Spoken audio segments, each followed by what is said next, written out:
కాసేపు విశ్రాంతి తీసుకుందామని ఆగారు. తీరా చూస్తే అది మారిన వృక్షమైంది. దాని కింద గొల్లలు, గోపాలకులు, రాజుగారి సేవకులు అందరూ కూర్చుని శ్రద్ధా భక్తులతో చక్కగా సత్యనారాయణ స్వామి వారి వద్ద ఆరాధిస్తున్నారు. ఎంతైనా కానీ రాజుగారు ఆడుకుంటే గర్వం ఉంటుంది మనసులో. నా సేవకులు చేస్తున్న పూజలో ఉన్న స్వామికి నేను నమస్కారం పెట్టినండి, రాజునే గర్వించాను. కనీసం తన మనసులో స్వామికి నమస్కారం కూడా పెట్టుకుంటాను. అదే చెట్టు వెనకాల భాగంలో విశ్రాంతి తీసుకుంటూ పడుతున్నాను. సరే రథమంతా పూర్తయిపోయింది.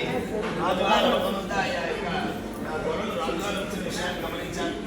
ఈ యొక్క వృద్ధ ప్రసాదాన్ని మట్టి పాత్రలో తీర్థ ప్రసాదాన్ని గౌరవంలో పూజాక్షతని రాజుగారు ముందుకు వచ్చి అందరూ కూడా పూజాస్థానానికి వచ్చి శ్రద్ధా భక్తులతో ఆ వృద్ధ ప్రసాదాన్ని పూజించారు. సమయాక రాజుగారు నేను చూసుకున్నట్ట ఎదురుకుండా మట్టి పాత్రలో తీర్థ ప్రసాదం ఉంది. ఎప్పుడు బంగారు మట్టి పాత్రలో భోజనం చేస్తుంటాను. పైగా వాళ్ళలో గుర్తుకున్నాడని నీచ భావంతో అవన్నీ అక్కడే కొనవేసి గర్వంగా రాజ్యానికి వెళ్ళిపోయాడు. మహారాజు గారు అలా వినేసరికి స్వామివారి ముందు అందరూ సమానమే. రాజు లేదు, సేవకుడు లేదు, అధికారి లేదు, సేవకుడు లేదు. ఆ చిన్న విషయాన్ని మర్చిపోయిన మహారాజుకి విశేషంగా అందరినీ సమాన భావం దృష్టి ఉండాలి.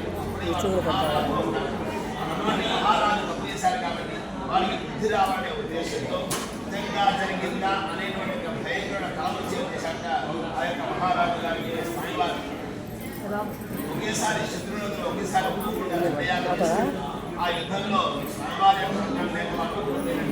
సంతానాన్ని కోల్పోయినట్టు రాజప్రభుత్వం బట్టి అదోలపాలైనట్టుగా ఆలోచించిన మహారాజు గారికి వెంటనే హడాలుగానే కూర్చున్నాను.